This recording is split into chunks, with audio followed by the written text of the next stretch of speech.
Good morning, everybody. How are you? I think all of you will be fine. And in the last class, I taught you the poem "Fire Him," and I also I also taught you an epitaph. लेकिन अब देखना क्या है. The poem which I want to teach you now is the soldier. Means अभी जो poem पढ़ाना है उसका नाम है the soldier. The soldier means सैनिक. तो सबसे पहले पोएट के बारे में बताएंगे, लेकिन पोएट के बारे में बताने के पहले भी थोड़ा सा देखना है. क्या देखना है? पहले इसका वर्ड्स इसका देख लेना है, क्योंकि इसमें ढेर सारे वर्ड्स हैं. अब देखो, सोल्जर मीन्स सैनिक, ये तुम जानते ही हो.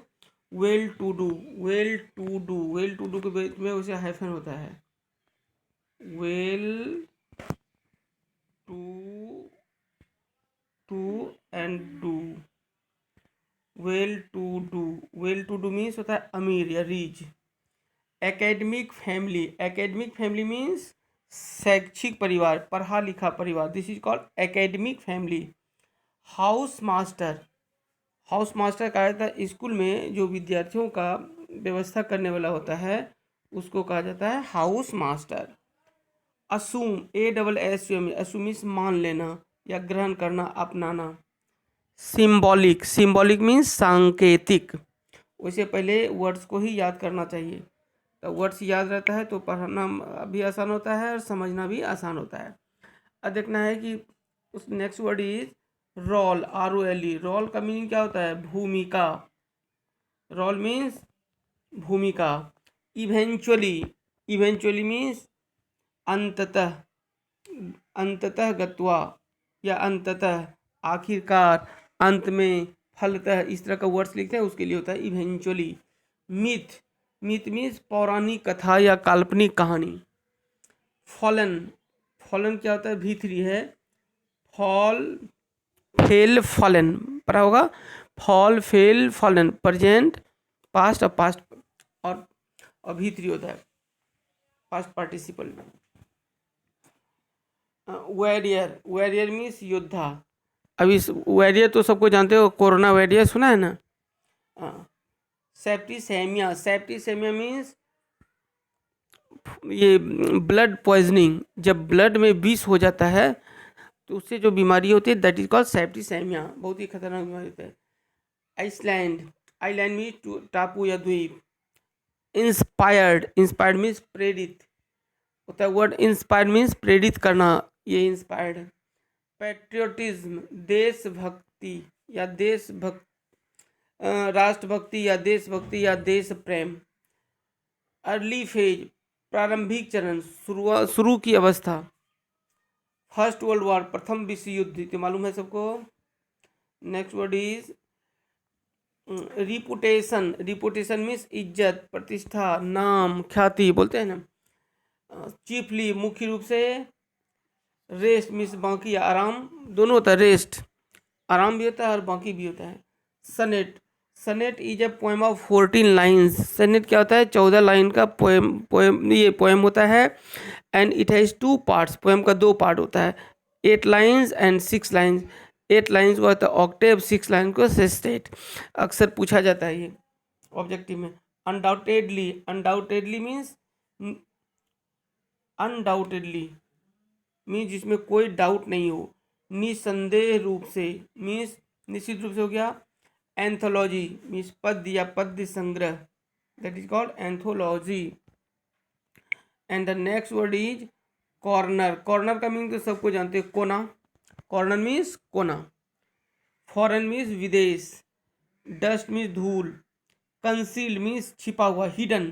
कंसील्ड के लिए दूसरा वर्ड होता है हिडन. HIDDEN. ई देखो गड़बड़ हो रहा है. हाँ, हिडन, छिपा हुआ. Bore born. बियर मीन्स जन्म देना, जन्म दिया. उसका शेप्ड, आकृति की, मतलब उस आकार की. अवेयर मीन्स जागृति. रोम मीन्स भटकना, बिना उद्देश्य का इधर उधर घूमना. इसके लिए वेंडर भी होता है, WNDER. And the next word is, और इसके साथ इसके लिए दूसरा वर्ड होता है लॉइटर, LOITER। ब्रीथ, देखो ये ब्रीथ पढ़ाता है, या ब्रीथ, ब्रीथ मीन्स सांस लेना, BREATH, ई जब रहेगा सांस लेना, और BREATH ब्रीथ मीन्स सांस। उसी तरह BATHE वेद, वेद मीन्स स्नान करना, और BATH बाथ मीन्स स्नान। तो BATHE ये वेद क्या हुआ, वर्ब है, और BATH बाथ जिसको कहते हैं बाथ, वो क्या है, नाउन है। इविल, इविल मीन्स बुराई। शेड मीन्स छाया या छाँव। पल्स, पल्स मीन्स कंपन, धड़कन। इटर्नल, इटर्नल मीन्स शाश्वत या फिर ईश्वरी। ड्रीम मीन्स, ड्रीम मीन्स स्वप्न, सपना। लाफ्टर, लाफ्टर मीन्स हंसी। लर्न, देखो लर्न मीन्स था सीखना, लर्न, लर्न सेकेंड फॉर्म हुआ, यानी सीखा किसी भी चीज को। And next word is gentleness, gentleness means भद्रता या सज्जनता। पीस, पीस मीन्स शांति। एक होता है PIECE,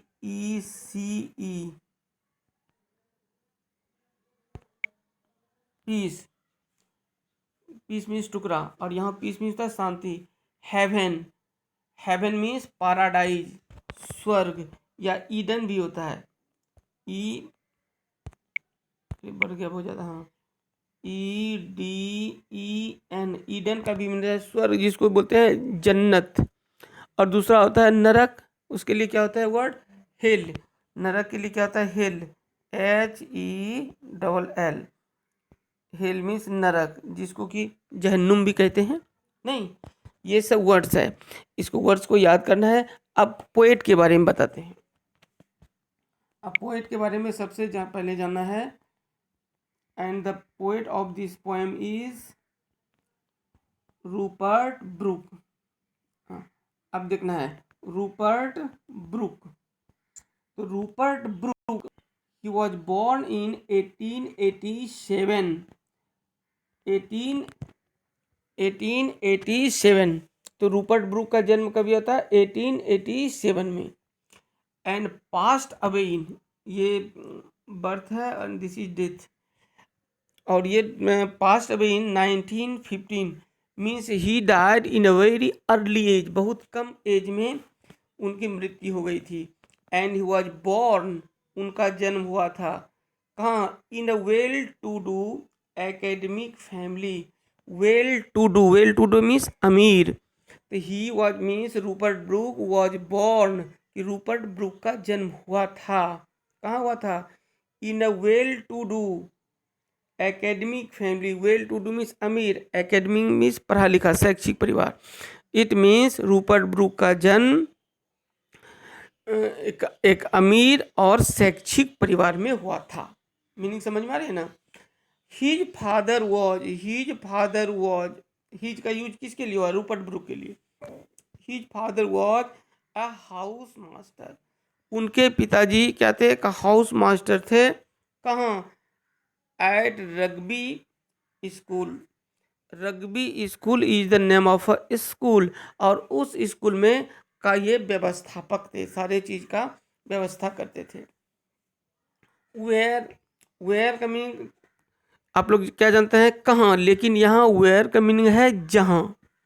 where Rupert Brooke was educated, जहाँ की रूपर्ट ब्रूक को शिक्षित किया गया, पढ़ाया गया। कब, बिफोर, पहले, going to King's College, King's college.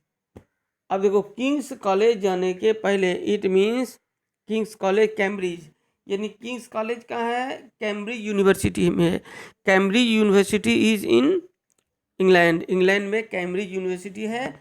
तो क्या देखा, his father was a house master, कि उनके पिताजी कहाँ, एट रग्बी स्कूल, कि उनके पिताजी रग्बी स्कूल में व्यवस्थापक का काम करते थे, व्यवस्थापक थे, जो विद्यार्थियों के लिए सारे चीज़ का इंतजाम करते हैं। जहाँ रूपर्ट ब्रूक ने शिक्षा पाया, कब, कब, going to King's College Cambridge, यानी कैम्ब्रिज विश्वविद्यालय में किंग्स कॉलेज है।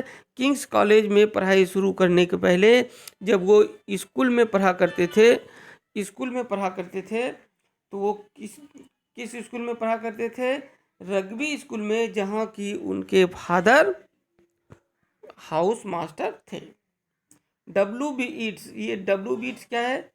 W.B. Yeats is the name of a poet, एक पोएट है। द फेमस पोएट, ये बहुत ही प्रसिद्ध कवि हैं। डिस्क्राइब्ड, वर्णन किया, यानी किसके बारे में कहा? Him as the handsomest young man in England. It means W.B. Yeats ने ये रूपर्ट ब्रूक के बारे में क्या कहा? रूपर्ट ब्रूक का वर्णन कैसे किया? The handsomest young man in England. देखो एक्चुअली ये हैंडसमेस्ट लिखा गया है, लेकिन मॉडर्न इंग्लिश में हैंडसम, मोर हैंडसम, मोस्ट हैंडसम, ये सबको पता है कि जब पॉजिटिव डिग्री है, कॉम्परेटिव है, सुपरलेटिव है, जब एक से ज़्यादा सिलेबल हो, ये जब एक से ज़्यादा सिलेबल होता है तो क्या होता है? पॉजिटिव, कॉम्पिटिटिव डिग्री के पहले मोर और सुपरलेटिव डिग्री के पहले मोस्ट का यूज होता है, ये सबको पता है। इट मीन्स, लेकिन यहाँ पर हैंडसमेस्ट का यूज पोएट ने क्या है कि W.B. Yeats the famous poet describe him as the handsomest young man in England. इसका मतलब इंग्लैंड का सबसे खूबसूरत युवा व्यक्ति था। नहीं, अब देखो, he assumed a symbolic role, he assumed a symbolic role। अब इसमें देखना है कि he assumed a symbolic role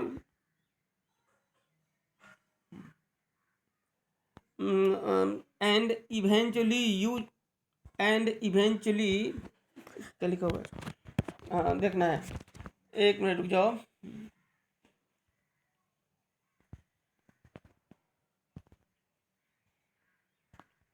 हाँ एक मिनट रुको।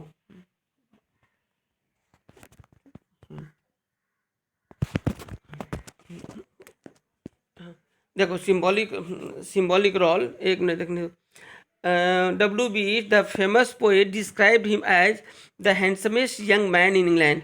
He assumed a symbolic role that eventually turned into the myth of a young and beautiful fallen warrior. Now he says, क्या कहना चाहता है कि W.B. ईट्स, उन्होंने मीन्स किसने? W.B. ईट्स ने कहा कि एक खूबसूरत व्यक्ति है, उन्होंने एक प्रतीकात्मक भूमिका निभाई। सिंबॉलिक रोल कहने का सेंस है कि W.B. ईट्स ने एक सिंबॉलिक रोल निभाई। इतना ही नहीं, जो लास्ट में, जो अंतिम समय में अंततः एक युवा और सुंदर पतित योद्धा के मिथक में बदली। कहने का मतलब ये है, उन्होंने एक ऐसी भूमिका निभाई जो बाद में एक कथा के रूप में उभर कर आई।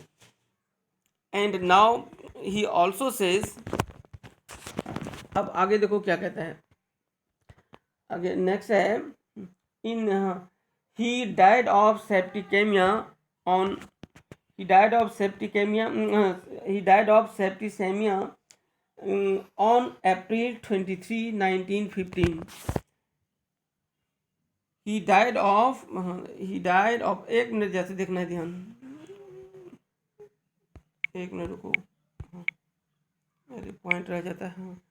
ही डाइड, डाई का मीनिंग होता है मरना। देखो, डाई ऑफ अ डिजीज, यदि कोई प्रीपोजिशन पढ़ाएंगे तो बताएंगे, यदि कोई व्यक्ति किसी बीमारी से के कारण मरता है, डाई ऑफ ए डिजीज नहीं। और डाई के साथ ढेर सारे प्रीपोजिशन होता है। Die for one's country, die in battle, युद्ध में मारा जाता है। डाई विथ समवन, किसी के साथ फरार हो जाए तो विथ होता है। डाई थ्रो नेग्लेक्ट, तिरस्कार के कारण होता है तो थ्रो होता है। जब प्रीपोजिशन इन डिटेल बताएंगे।